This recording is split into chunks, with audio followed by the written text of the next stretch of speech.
Alright, hello and welcome to this video that's about lower back pain strength training program. This is a culmination of some great things that we've learned over the last few years about how you can implement some really awesome strategies into overcoming back pain if you've got it, or preventing it if you haven't got it. So I'm going to run through quite a series of different things, different topics, and a lot of stuff from different areas that I've learnt in my time as a trainer and coach. So hopefully you can, after watching this video, go away with a lot of things that you can work on straight away. And if you want more information, I'll show you where you can get it from. Alright, so let's get stuck into it. My mission with this video is to provide you with some awesome guidelines, some tools, processes, and most importantly, the right knowledge so you can be motivated and inspired to rehabilitate your back injury, but even better than that, change your life forever. Back injuries can be really debilitating. It can really knock you around and change everything in your life. So knowing where to start and then what to do about it so it never comes back can be extremely empowering for someone.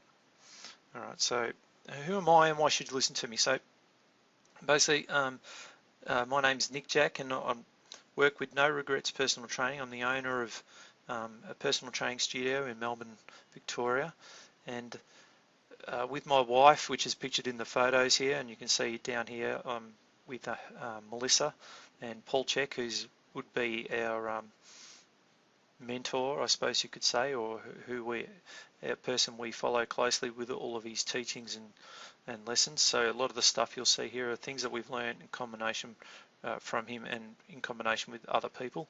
And here's a picture of me with our team of trainers, and we're all like extremely passionate about helping people with injury, especially back injury, because we see it so often. So I've been a trainer for nearly 9 years now, trained probably over 1,000 different people, specifically mainly with postural problems, rehabilitation problems, and people who just need to improve their quality of life. So a lot of stuff I'm going to share in this video is stuff that we're using to sort of help our clients who are maybe in that position where they're struggling to overcome back pain themselves and can't quite remember the specific things that we probably share with them if they've stopped training with us for a while.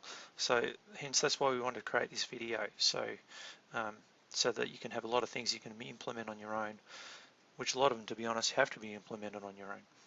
Alright, so let's get stuck into the nuts and bolts of it all. Here's some quick stats. So we all know injury is very common. 85% of people are going to experience a severe episode of back pain, and many have repeated doses of it. And a lot of the clients that come to see us are in poor shape, they eat poor food, they work too hard, have generally probably developed a poor posture, and probably regularly get sick throughout the year. So all of those things are sort of like setting you up to eventually develop a back pain episode. So it's not bad luck that puts you in that position. It's all of those factors there that we've just mentioned that are going to give you, like what we'd say, tickets to that movie. So you're pretty much queuing up to get in. Alright, so all you need is an exercise program or a movement. Sometimes it doesn't have to be an exercise program. It could just be a movement in the garden or something that is too hard for your body to handle, and bang, there you go, you got your back pain. So here's a picture of a guy doing a really bad version of a deadlift. He's a classic case of getting a disc bulge, but and here's a guy lifting up a cardboard box, which is pretty much the same thing. In both cases, you're going to end up with a severe back pain. All right, so it's very, very common. Now, what's important to understand is that there is no quick fix, especially the longer it's been present in your body, the longer it's going to take to rehabilitate.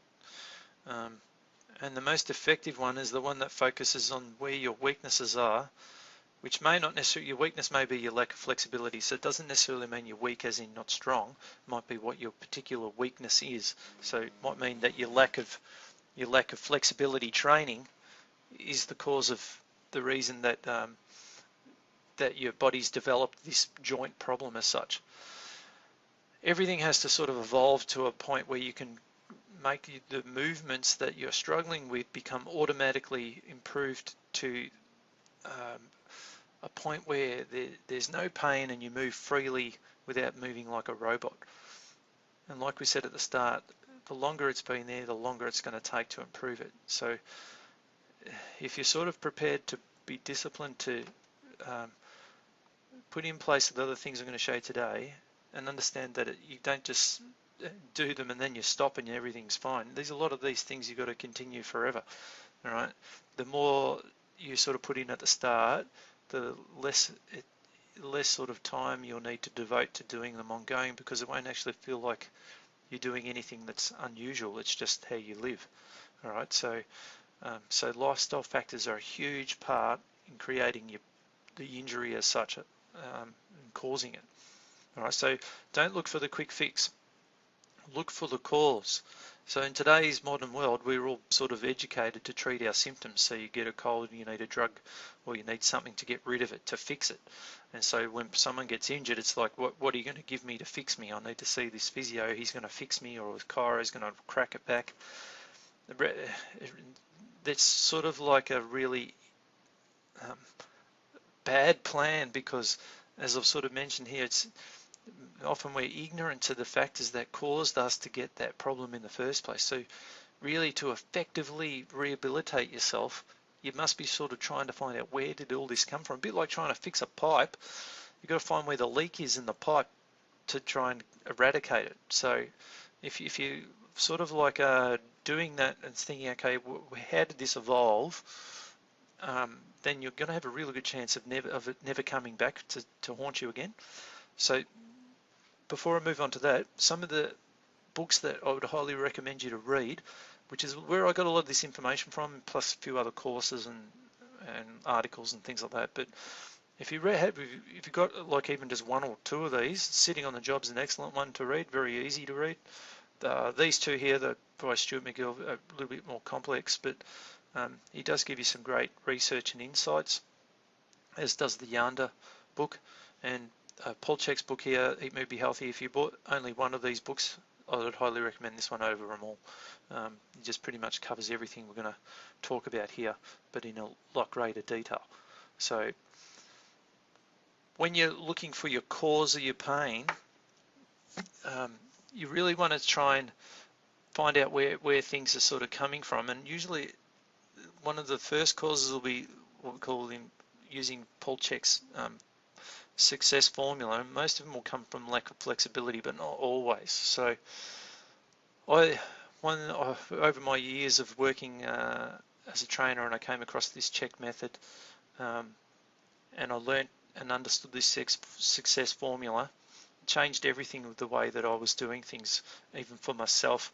And I've never ever had anyone that's not got anywhere with their rehabilitation, whether it's knee, back pain, shoulder pain, whatever it is, by adopting this formula here, like, you really can't go wrong. It just depends on what exercises you use, and you're always having a focus. So a lot of times you might move on from flexibility because it looks fine, but you'll find it's very unstable.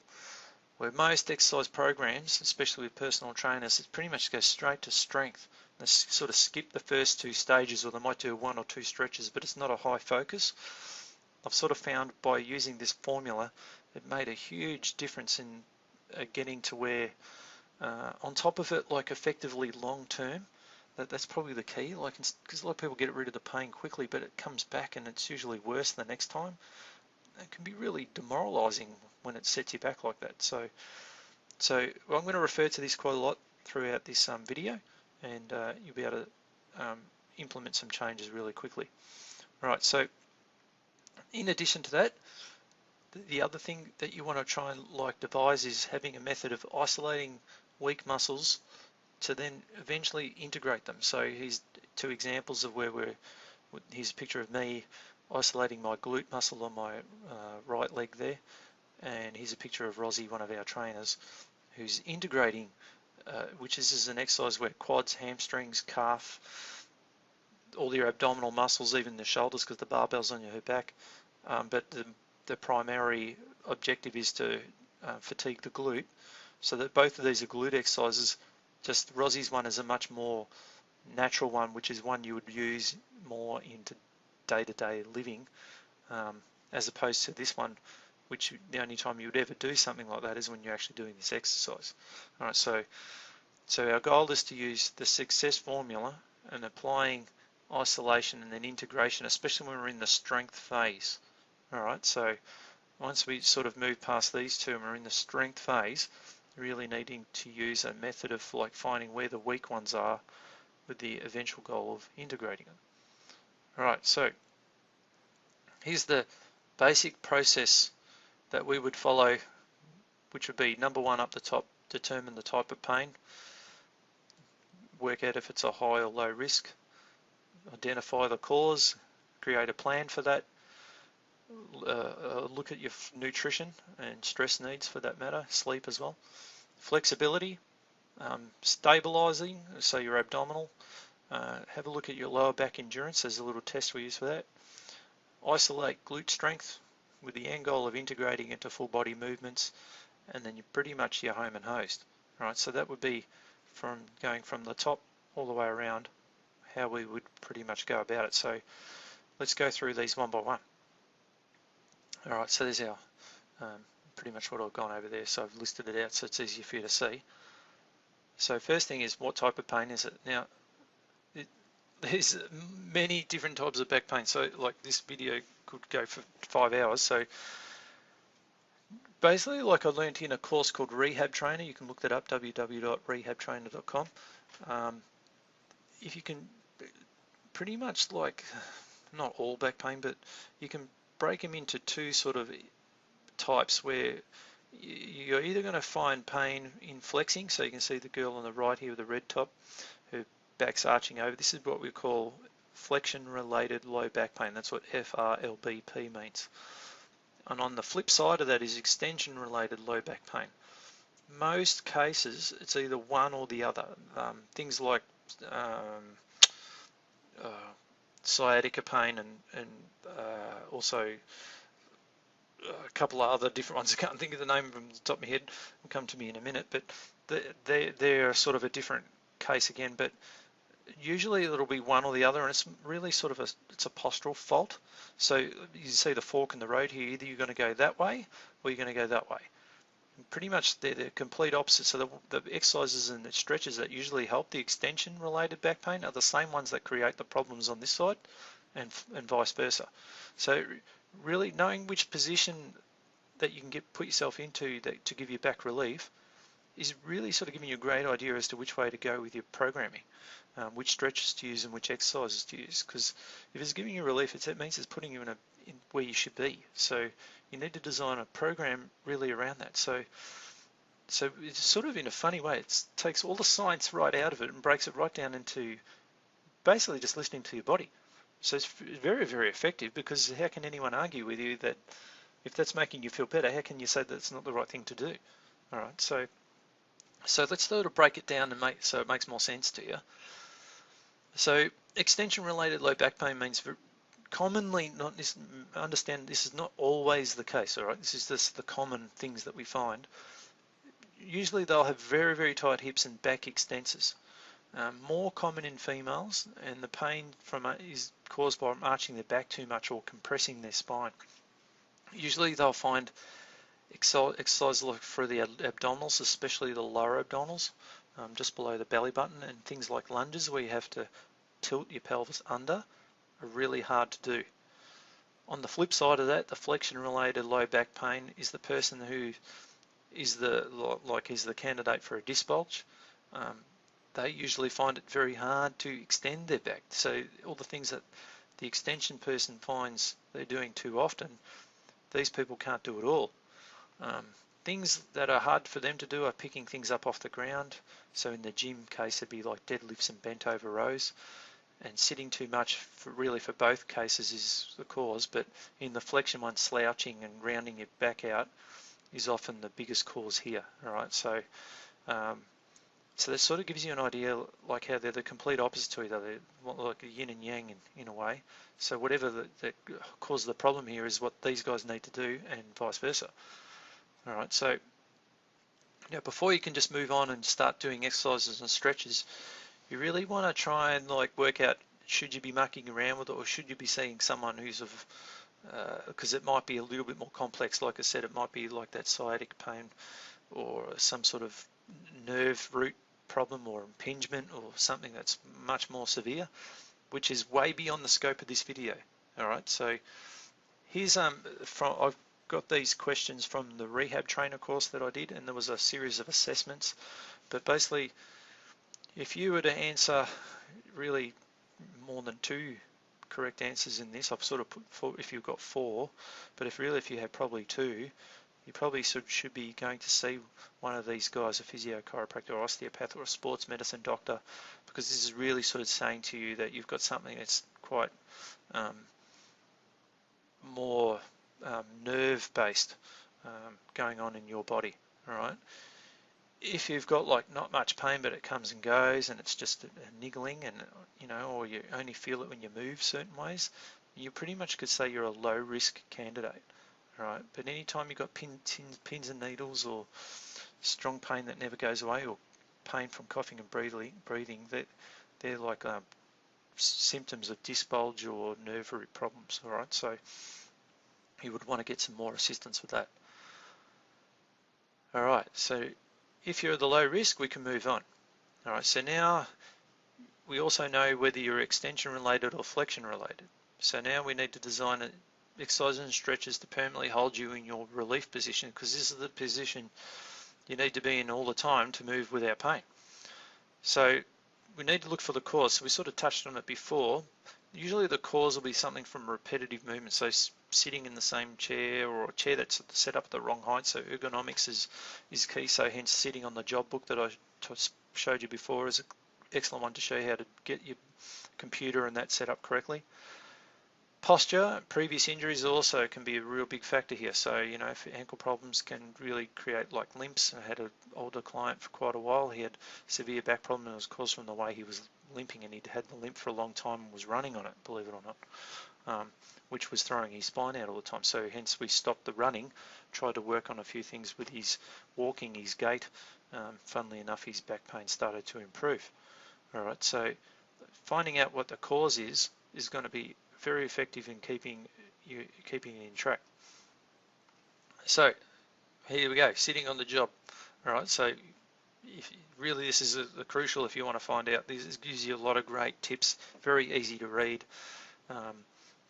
Usually it's the simple things like a new chair or a pillow, changing the mirrors in your car so you sit up straighter.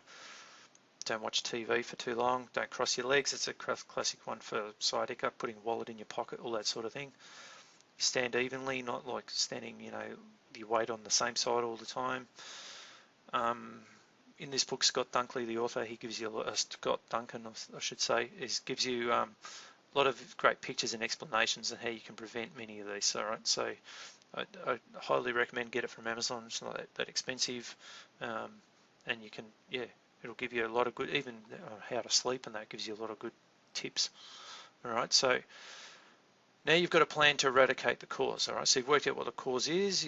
Now you've got a plan to eradicate it. All right, it's going to be one of these repetitive things. Could be even in your job, like if you had a printer for a while, she was like doing lots of work where she was sort of like rotating one way. Once she sort of stopped doing that, got on top of it all. All right. So you've worked out so far. We've worked out if you've got a low risk, you're either extension related, you're flexion related. We know what the cause is. Now you're developing a plan to eradicate the cause. Now you want to look at your nutrition. All right, so it's one massive overlooked part of a rehabilitation program. You can get a lot of this out of this book, Paul Chek's book. He is a whole chapter on digestion and fungal and parasites and things like that, and nutrition as well, where he actually shows you that if you have pain or inflammation in your digestive system, your intestines, from food you can't properly digest, your stabilizer muscles become weak and and really they don't do their job, meaning that your spine is very vulnerable to getting hurt. So to know whether or not that you need to investigate that, the things that you want to be wary of are grains and dairy. There's a few other ones as well, but in my experience, usually one or the other. Um, I would probably start with grains and eliminate them. And in some cases, we had one lady here who had all sorts of constipation problems from drugs that she was given for her back pain, actually, and she wasn't going to the toilet, for probably 3 or 4 days. We helped her with her diet significantly, and it was amazing. Like once she started digesting her foods quicker, more regularly, her back pain subsided quite quickly. Also, sugar will produce arthritic symptoms in joints. So, things like gout and that from oranges and orange juices especially can be cause a lot of pain and stiffness in joints. So, a high sugar diet will give you arthritic symptoms. So if you can eliminate that, and I know for a fact myself I've done it, I had all problems with my wrist and my big toe. I eliminated the sugar from my diet and bang, gone. Right, no problems ever again. So this is a huge thing that you need to look at, and it needs to be looked at before you start your exercise program, because you might be trying to improve something. Another one with back pain, had a client who had all sorts of low back pain, seeing physios and that for months, and what it was actually a kidney problem. The guy was never drinking enough water, and I kept telling him, I don't think, because one day he'd be good and the next day he'd be bad. It made no sense. Like, how can he become good so quickly and then also go bad the next day? There was no pattern to it, and he ended up developing kidney stones from not drinking enough water. So hence the massages and treatments that he was getting were futile until he actually ended up having to be admitted to hospital in the end. That was how they found out, when he turned yellow. But the point is, if he had have addressed his nutrition at the start and gave it as much importance as developing exercises and stretches and all this sort of stuff, in that case he wouldn't have needed to do them, because after he got out of hospital, his back was good as gold. He never had anything wrong with the muscles, just the muscles were acting in pain because the kidneys were in pain. All right, so you can see this is why this is before we even talk about exercises. In addition to that, reducing your stress levels and making sure you get enough sleep. So stress creates tensions in muscles. It's proven. So stretching program has no chance to work if you're constantly in a period of stress. Also, sleep. Understand that all the repair for your injury is done at night. So if you're not getting any sleep, really, it's going to be really difficult to get any effective rehabilitation or repair work done to the muscles and organs and nerves and connective tissue that need to all have they're a bit like doing roadworks and allowing like 1 hour to do it. Do you mean, like, how it's going to take forever to repair that road? All right, so reducing your stress will come from nutrition. So improving your food, reducing your stress, and getting enough sleep are huge factors in getting effective rehabilitation.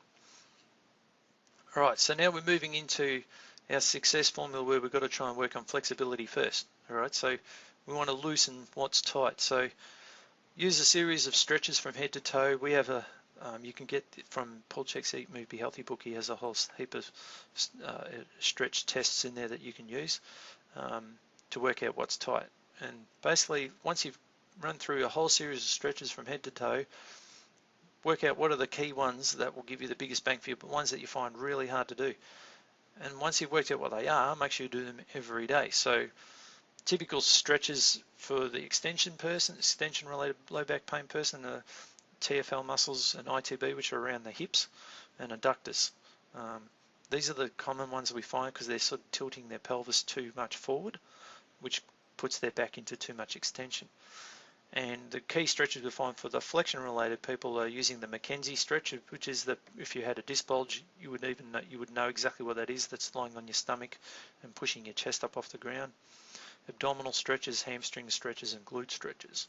All right, so the exact areas where the person with extension-related pain is actually quite weak, where they'll find these easy to do, but they'll be very tight. All right, and vice versa. a couple of our key stretches. So for the extension related pain, a quad stretches or hip flexor stretch, and for flexion related pain, a typical one's a hamstring stretch. So there'd be an example of like how they oppose each other and how you can sort of like determine what's normal and what's tight. All right. A huge one to not forget here is the ankle. And here's a picture of a guy doing a squat. And his ankles are so tight he can't get his heels on the ground. Very good chance he's going to tighten up around his quads, through his hips. So here's a picture of Melissa here doing a squat with good range of motion where the shin sort of lines up with the spine, and her knees sort of just in front of her toes there. All right. So short and tight calf muscles will create like that tighter hips and pelvis area because you can't actually get in the right position. So with meaning then you'll actually it's like a chain reaction of things. Because you're in the wrong position now, you develop weaker abdominals due to them being stretched because of the anterior tilt of your pelvis. Your hips get tighter, and then you also develop a greater curve at the neck because the whole spine gets sort of like curved from the bottom up. So it's sort of like now you've got a good chance of developing neck and shoulder problems, all right, all because of this tight calf. All right, so really we see this like all the time. Probably I reckon maybe 7 out of 10 people we come across with squatting problems because of their calves. All right, so a huge factor to look at for a rehabilitation of your back. Now we move on to step 2, which is stability and using abdominal testing. So now we've worked out what the tight areas are, we want to work out where the weak areas are, but the weak areas in our abdominals first. So we use little blood pressure units, which again, we learnt this from Paul Check, and there's a lot of people that have used these for a long time. You can buy them off the internet for maybe about $80, $90, something like that. Here's Melissa doing a couple of different exercise examples, but common areas we find are lower abdominals, poor breathing mechanics, people are breathing in reverse, and their transverse abdominals or the deep core muscles not functioning as they should. So there's plenty of exercises you can get in contact. I'll show you at the end how you can get in contact with me and we can give you some exercises to do. A bit hard to explain on this video, but you really need to sort of have something that assesses what is your current ability right now in terms of stabilizing. Low back endurance test. Now, there's studies have shown that people with poor isometric endurance from the back are 3 times more likely to suffer from low back pain. So a low back extension test, which is similar to like this, and sometimes we might hold their feet and they're on the edge of a bench, but something like this, and it's quite a sort of a simple exercise for someone with a healthy back, but someone with a really weak back extensors, this is so debilitating, so tiring. They're lucky to even hold it for 15 to 20 seconds. So the magic time here I've sort of put here is about 90 seconds, but it really should be at least 2 minutes. The only time you shouldn't try this is if you have got a disc bulge. It would not be a good idea. You'd be better off to just lie flat on the floor and hold up until you sort of develop and work on more the flexibility and stability stuff before working in a lower back endurance test. We would sort of classify this more as a stabilizing exercise more so than a strength exercise. All right. And in most of these cases, the tests, so like the abdominal tests, this is test. Usually, if you fail the test, it becomes your exercise. All right. So this is all telling you where to start. All right. So now we move into the strength phase. Once we've moved past the stability phase, and we start to work on where are the weaknesses and pick on them specifically with an isolated exercise. This would be the stuff you would get from a physio. Because it's a great place to start, because there's definitely a weak area. If there's a tight area, there's a weak area. All right, so common ones are usually the glutes as much as the abdominals. So we've already isolated abdominals with our testing, back extensors with our testing if that was weak. Now we look at the movers, which are your glutes. Glutes are a common denominator with any lower limb injury, but also with anything around the pelvis. All right, so great versions of isolated exercise are hip extensions, the clam, pushing the wall. There's a whole series of them, but basically try and find an exercise that's effective for you. Horse stance, which is a picture here, which technically is an integrated exercise, but we would in this case call it isolated. this should be number one exercise for you at this stage, especially if you're in severe pain. We spend a lot of time in this one. Again, you can look up heaps of stuff. Paul Chek has heaps of free things about all of that. A lot of articles that he's written about this before, many versions of it too. All right. Now, here's an interesting paradox here. The exercise or movement that is likely to hurt you is also the one that you need to become the best at. Good quote from Tony Robbins: if you can't, you must. So, for example, here's a picture of Melissa doing a wood chop exercise, and twisting movements commonly create a lot of back pain. And if you're the person where you know the twisting movement creates your pain, it's also the movement that you need to learn how to get back. Otherwise, you're going to go around life avoiding that movement, which means that now you're going to have to change the way you live so that you don't hurt yourself, which would not be the way I'd want to live life. Right? I would love to still be able to do everything I want to do. I don't want to have to say I can't live here anymore because I can't walk upstairs, or I don't want to. I love playing golf, but I can't play it because it hurts my back, so I'm going to give it up. You know, I'm changing my lifestyle to suit my injury. Wouldn't it be much better to rehabilitate your injury so you don't have to change your lifestyle? All right, so this is where a common thing where we get a lot of people come in and say to us, "Oh, I've been told I'm never allowed to do this because it'll hurt me." And the first thing I say to them, well, what we're going to try and do is eventually get you to be able to do heaps of these and do them with confidence and do them like even more difficult versions of them. That's our end goal with you, because if you can do that, then it's fair to say that you're going to be way better than you've ever been in your life. All right, so it goes a little bit against the grain of what most people would think, but when you think about it, it makes perfect sense. All right, so this is where we're moving into the integrated movement. So here's that picture of that guy at the start bending over to pick a box up, and here's a picture of one of our clients, Dom, doing a deadlift. This is how the guy should have been picking it up. So if he had learned in the gym how to pick heavy things up the right way, he would have saved his back. Here's some just exercises that are not necessarily specifically for back pain, but they're just sort of showing you, okay, here's a squatting action, here's like a stepping up action, here's another squatting action with a load on one hand, this requiring balance. These are all things that you want to be good at so that you can develop the skills and the ability to go around life with no problems. For example, here's a squatting action, here's a guy bending down, wash his hands. Here's a guy walking upstairs, and here's one of our clients doing a step up. Now, it's fair to say if you can do a step up with a weight vest on and a barbell on your back, walking upstairs would seem insignificant, correct? And vice versa. And also, if you can do a barbell squat with 40 kilos on your back, bending down to wash your hands is insignificant. If you can pull a cable stack with 50 kilos on the cable, starting a lawnmower is a piece of cake.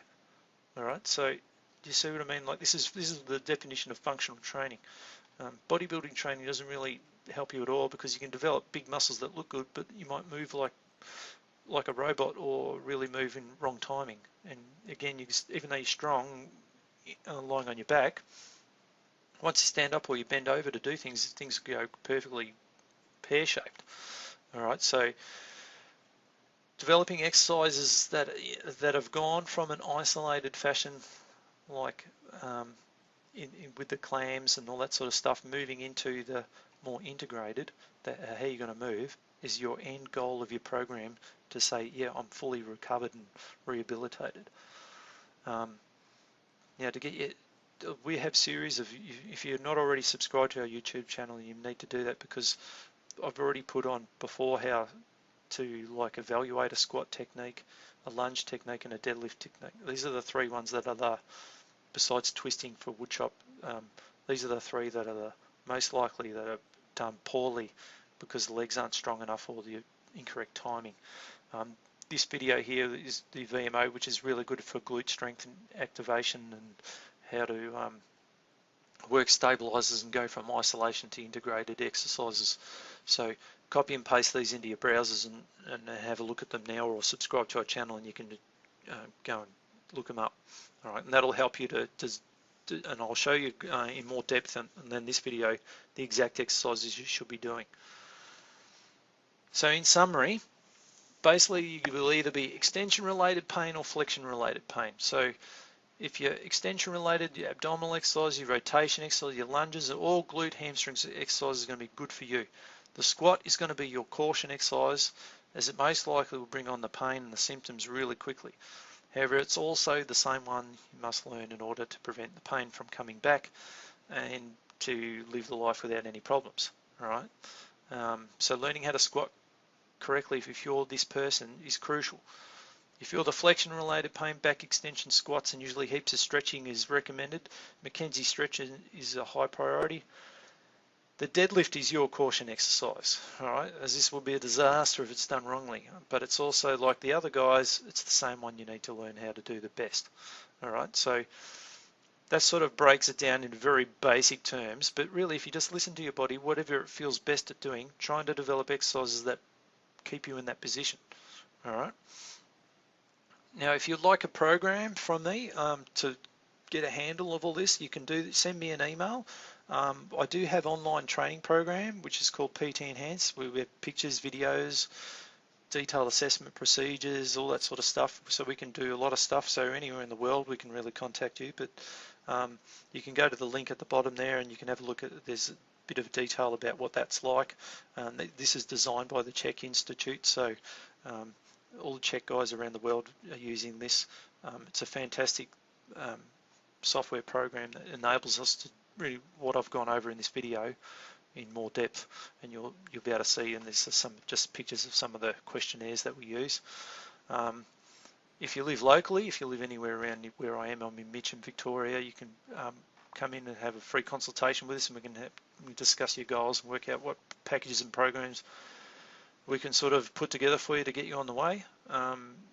You can also sign up to our email newsletter. Just again, shoot me an email or go to our website. There's links on there that you can click on to get into to subscribe.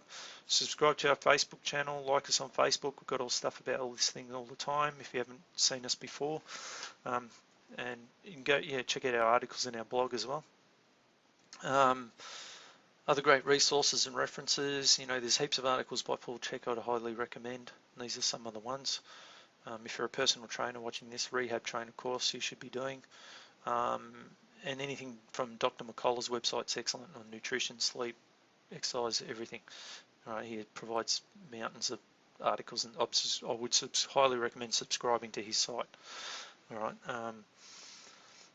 Most importantly, though, take action. So if you've watched this whole video, which I hope you have, start putting all these things into play, and you'll be way better for it. And you'll never look back if you start doing all the things. I've been doing this for ages, and if someone had shown me this like 9 years ago, it would have made my life heaps easier. So this is stuff that's taken me 9 years to put together. And we're still always learning. There's better ways to do things at times, but you can really take get on top of things that you thought maybe were impossible before. I've seen some amazing things being done by following this exact process. All right, so if you have any questions, give us a yell at noregretspt.com.au, and we can help you out and get you onto a new program. All right, thanks for listening, and I'll see you in the next video.